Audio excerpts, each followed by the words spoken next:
我们马来人讲的广东话是不正宗的，就也是champoran的，所以有时候你也听不懂。比如说去撩啊，撩咩啫？撩女仔咩？撩在香港人来说是就是不好的，撩别人啊，撩那个女生这样。但是我们在这里的撩就是我们去哪里玩的意思。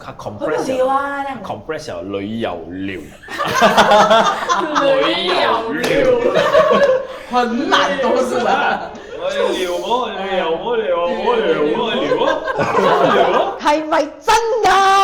旅遊 combine 一起撩啊，撩，我不知道啦。不是，就是马来西亚的 pattern 就是想把2、3个字连在一搞，compress。姜啊这样，这样，我以为这个姜这个字哦，有在华语的这个里。我从小也这么。是啊。我打姜，不是我不对哦，没有这个字的。有女啊，女什么？钱没有钱啊！